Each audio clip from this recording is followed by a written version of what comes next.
Alam nyo ba kung paano natin ma-extract ang mga nutrients galing dito sa mga organic matter para makagawa tayo ng organic fertilizer? Hello mga ka-agri! Sa video na to, ituturo ko po sa inyo yung 4 na simpleng paraan para magamit natin itong mga backyard and kitchen waste para maging pataba sa ating mga halaman. Kami na! Isa sa mga layunin po ng agrinihan ay magturo ng mga alternative na pwede natin gamitin na fertilizer para makatipid po tayo at mapataas natin yung ani. So yan po yung isa sa aming mga commitment na patuloy kaming magbabahagi sa inyo ng mga kaalaman para itaguyod din yung organic farming sa Pilipinas. So number 1 na paraan ay yung brewing. Ito po napakadali lang, wala tayo masyadong gagamitin na materials. Ang kailangan lang natin, container, tubig at yung organic matter. So dito po sa brewing, ang ginagawa po dito, binababad lang yung mga organic matter. Mga example po nito yung banana peel tea, yung balat ng saging na binabad sa tubig, yung grass clipping tea, mga damo, mga dahon na binabad din sa tubig. Tapos itong isa yung ating swamp fertilizer.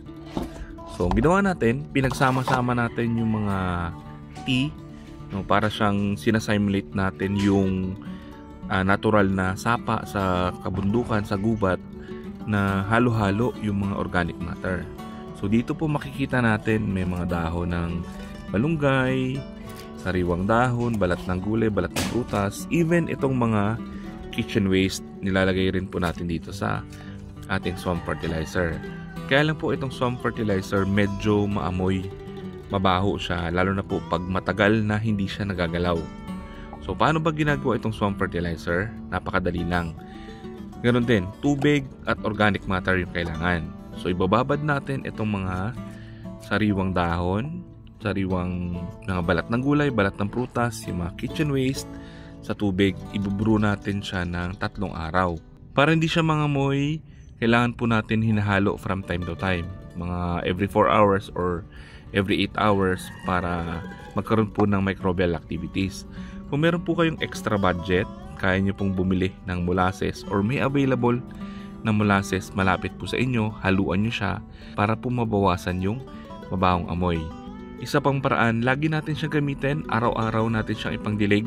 Gawin lang po ninyo, pag natapos na yung 3 days na brewing, pwede nyo siyang ipangdilig direkta sa mga halaman, tapos i-refill nyo lang siya ulit ng tubig para kinabukasan pwede ulit siyang gamitin. Kahit hindi nyo na po siya i-dilute, basta araw-araw nyo po siyang nire-refill ng tubig.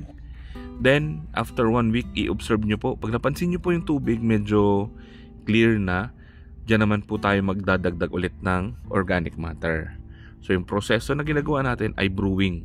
Pangalawa ay fermenting. So dito po pinaferment natin or sa Tagalog pinapanis yung mga organic matter. So hinahayaan po natin yung mga microorganisms na bumulok doon sa ating mga organic matter para ma-extract natin yung nutrients saka natin magagamit sa ating mga halaman.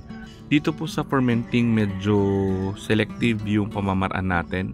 Kailangan piliin kasi natin yung mga materials na gagamitin. Kung gusto natin makakuha ng mataas sa potassium, gagamit tayo ng mga hinog na prutas.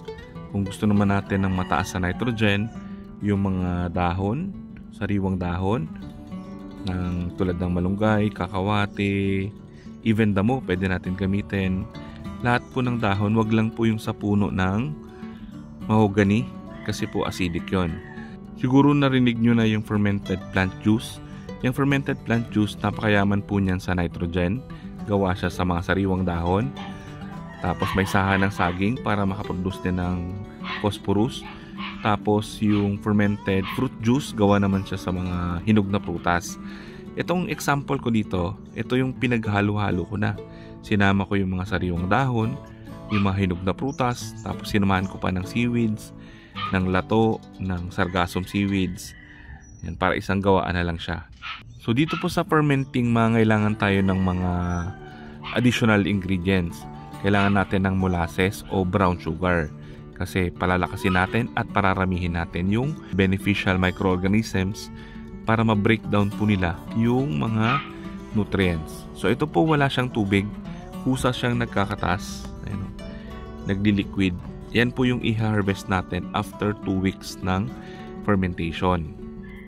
Then pag na-harvest na natin siya, pwede na natin siyang ipang-spray sa mga halaman. 2 kutsara o 20 ml per liter water. Pwede siyang i-spray sa dahon, pwede rin siyang ipangdilig. Pangatlong paraan ay composting. Ito madali lang din. Hindi natin dito kailangan ng tubig. Kailangan lang natin ng organic matter, container, tapos hahayaan na natin mabulok yung mga organic matter. So dito po kusa na bibuild yung mga microorganisms. Pero kung meron tayong idadagdag, pwede kayo mag-spray dyan ng effective microorganisms, IMAS, lactic acid bacteria serum para mabilis yung pag-decompose ng mga materials. Yan, ito po yung last time na na-feature natin. Medyo matubig. Tapos nung dinagdagan natin siya ng brown materials, medyo natuyo na, nawala na rin yung masyadong mabahong amoy. Yan, pero buo-buo pa yung mga dahon. So okay lang yan. So pwede na tayo magdagdag dito ng green materials. Yung green materials po yan yung mga sariwang materials tulad nito. Sariwang balat ng gulay, balat ng prutas, damo, dahon. Yung brown materials, yung mga tuyo naman.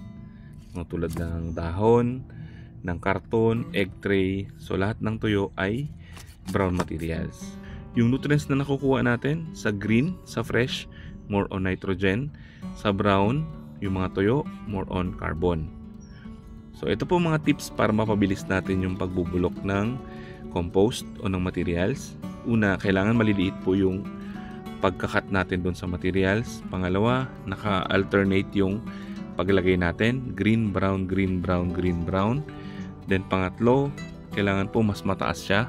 Kung aabot ng 3 feet yung inyong compost, mabilis siyang uminit, mabilis din mabulok yung mga materials. Pang-apat, pwede kayo magdagdag ng mga microorganisms para mapabilis yung pagbubulok. Then pang-lima, kung may time kayo na baliktarin yung compost para mabilis siyang mabulok, uminit ulit yung ilalim, mas maganda. Yung pang-apat na paraan para ma-extract natin yung mga nutrients galing dito sa mga organic matter ay yung vermicomposting. So parang kinocompose natin siya pero bulate yung ginagamit natin. May specific po na klase ng bulate para makaproduce tayo ng quality na worm cast, yung tinatawag na African Nightcrawler o yung ANC. Ito kasi mga bulate na to ay nocturnal. Active po sila sa gabi.